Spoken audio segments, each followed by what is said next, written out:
नमस्कार दोस्तों, स्वागत है आपका टेक्निकल अस में और मैं हूं किशन चंद्र। दोस्तों, आज के इस वीडियो में हम आपके लिए लेके आए स्पेस, डिफेंस और इंटरनेशनल खबरें। तो चलिए शुरू करते हैं। दोस्तों, यहाँ पे सबसे पहले अपडेट की बात करते हैं तो वो आपको अब तक पता चल चुकी होगी कि वो आ रही है चीन और भारत को लेकर, और एक बार फिर से दोनों देशों के बीच झड़प हुआ है, लेकिन कोई हताहत नहीं हुआ है। बट यहाँ से चाइना की मंशा को आप साफ तौर से समझ सकते हैं कि कितना झटपटा रहा है वो जमीन को हड़पने के लिए। लेकिन भारतीय सैनिक भी वहां पर मुस्तैदी के साथ खड़े हैं और इनका जवाब मुंह तोड़ तरीके से दिया जा रहा है। और आपको बता दें कि ये रात के टाइम पे ऐसा काम कर रहे हैं, यानी कि अंधेरे का फायदा उठाने की कोशिश कर रहे हैं। इस बार भी इन्होंने ऐसे ही किया था और पैंगोंग झील के दक्षिणी किनारे पर कब्जा करने की कोशिश की। चीन की यह खतरनाक साजिश भारतीय सैनिकों के जवानों ने नाकाम कर दी। आपको बता दें कि दोनों ही तरफ से हजारों की तादाद में सैनिक इस संघर्ष में शामिल हुए। ये झड़प ऐसे समय पर हुई जब कुछ घंटे पहले चीन के राष्ट्रपति और सेना के सर्वोच्च कमांडर शी जिनपिंग ने तिब्बत की सुरक्षा को लेकर अहम बैठक की और निर्देश जारी किया है। चीन में कुछ घंटे पहले ही तिब्बत को लेकर 2 दिवसीय राष्ट्रीय बैठक हुई। इस बैठक में शी जिनपिंग ने तिब्बत में स्थिरता और सुरक्षा और भारत के साथ लगती सीमा की रक्षा की नीतियों के लिए नए निर्देश जारी किए हैं। शी जिनपिंग की इस बैठक के ठीक बाद पीपल लिबरेशन आर्मी ने रणनीतिक रूप से बेहद अहम पैंगोंग झील के दक्षिणी तट पर रात को कब्जा करने का प्रयास किया। आपको बता दें कि भारतीय सेना ने तत्काल ही पैंगोंग इलाके में ज्यादा से ज्यादा सैनिक भेज दिए और तैनात कर दिया। बता दें कि ये वही इलाका है जहां पर चीन 2 महीने से झड़प की तैयारी कर रहा है। विशेषज्ञों के मुताबिक चीन के राष्ट्रपति से हरी झंडी मिलने के बाद पीएलए ने पैंगोंग के दक्षिणी किनारे पर कब्जा करने का प्रयास किया। चीन ने अपने भारत से लगे सभी हवाई ठिकानों पर परमाणु बम गिराने में सक्षम विमानों से लेकर हमलावर ड्रोनों को तैनात कर रखा है। नागरिक बेस पर चीन के J-11 और ड्रोन भी तैनात हैं। चीन भूटान और भारत के ट्राई जंक्शन एरिया डोकलाम के पास सैन्य तैयारियों को मजबूत करा है। चीन भारत से लगती अपनी सीमा पर कई जगहों पर सतह से हवा मार करने में सक्षम मिसाइलों को तैनात करा है।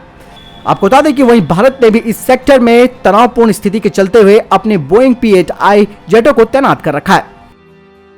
दोस्तों, अगली खबर की बात करते हैं तो वो रक्षा मंत्रालय को लेकर आ रही है। रक्षा मंत्रालय ने L&T टाटा के साथ 5,000 करोड़ रुपए की परियोजना शुरू की है। निजी उद्योग के लिए एक प्रमुख बढ़ावे के रूप में रक्षा मंत्रालय सेना के लिए स्वदेशी Pinaka multi barrel rocket launcher का निर्माण करने के लिए अनुमानित 5,000 करोड़ रुपए का सौदा कर रहा है, जो कि आने वाले महीनों में कई 100 नौकरियों का सृजन भी करेगा। अनुबंध जो कि 2017 से बन रहा है, निजी क्षेत्र की कंपनियों लार्सन एंड टूब्रो और टाटा एरोस्पेस एंड एडवांस के पास जाएगा और इस काम का एक महत्वपूर्ण हिस्सा सार्वजनिक क्षेत्र की इकाई BMEL के पास भी जाएगा, जो कि रॉकेट निर्माताओं के लिए ट्रक की आपूर्ति करता है। आपको बता दें कि पिनाका प्रोग्राम भारत की एक होम ग्राउंड सक्सेस स्टोरी रही है, जिसे DRDO के द्वारा निजी क्षेत्र के साथ साथ प्रणालियों के निर्माण के लिए सफलतापूर्वक पहले से ही सेवा और टेक्नोलॉजी हस्तांतरण से 2 रेजिमेंटों को बना भी दिया गया है। 6 नए रेजिमेंटों में से L&T को 4 निर्माण का ठेका दिया गया है, जबकि बाकी के 2 टाटा एरोस्पेस और डिफेंस के द्वारा बनाए जाएंगे। ये सेना से भारत में निजी क्षेत्र पर रखे गए सबसे बड़े आदेशों में से एक होगा।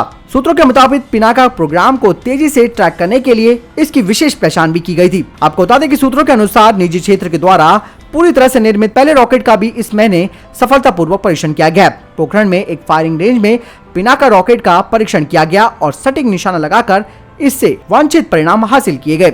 रॉकेट का निर्माण इकोनॉमिक एक्सप्लोजिव लिमिटेड EL के द्वारा किया गया और ये भारत में निजी क्षेत्र के द्वारा बनाई गई अपनी तरह का पहला प्राइवेट सेक्टर है। DRDO ने विस्तारित रेंज की निर्देशित पिनाका रॉकेट का भी सफलतापूर्वक परीक्षण किया है, जो 75 किलोमीटर दूरी लक्ष्य को मार सकती है। 40 किलोमीटर की वर्तमान सीमा से एक महत्वपूर्ण कदम ये माना जा रहा है। पिनाका को DRDO के द्वारा BM-21 grey multi barrel rocket launcher के लिए रूस से आयात को बदलने के लिए विकसित किया गया है। दोस्तों, अगली खरीद की बात करते हैं तो वो AK-203 राइफलों के सौदे को लेकर आ रही है।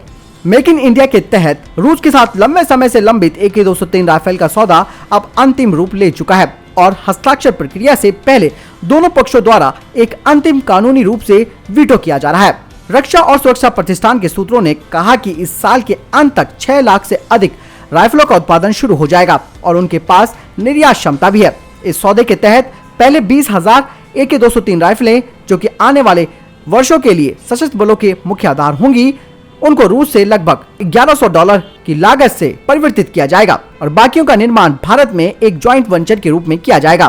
दोस्तों, यहाँ पे अगली खबर भी चीन को लेकर आ रही है। दरअसल आप सबको बता दें कि चीन का पर्दाफाश हुआ है और उसके जो सैनिक 15 जून को जो झड़प हुई थी उसमें मारे गए थे, इनके बारे में उन्होंने ऑफिशियली कोई जानकारी नहीं दी थी, लेकिन ट्विटर पर जो तस्वीर वायरल हो रही है वो चीन की पोल को खोलकर सामने रख रही है। आपको बता दें गलवान घाटी में भारत के 20 जवान शहीद हो गए थे और चीन के 40 से ज्यादा सैनिक हताहत हुए थे।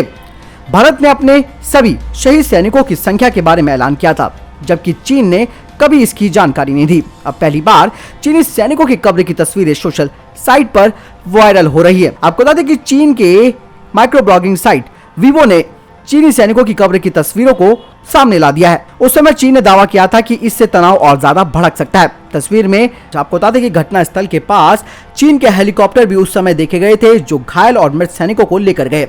चीन ने यह बात स्वीकार की कि उसके भी सैनिक मारे गए, लेकिन कितने मारे गए इस बारे में कुछ नहीं कहा। यहाँ तक कि उसने अपने मारे गए सैनिकों का सम्मान भी नहीं किया।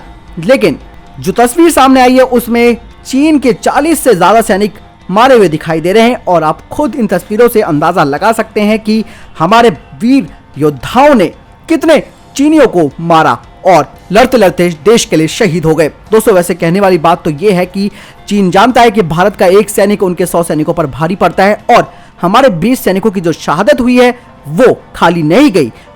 इन 20 सैनिकों ने भी कम से कम 40 से 45 सैनिक या हो सकते हैं इससे अधिकों को भी मारा।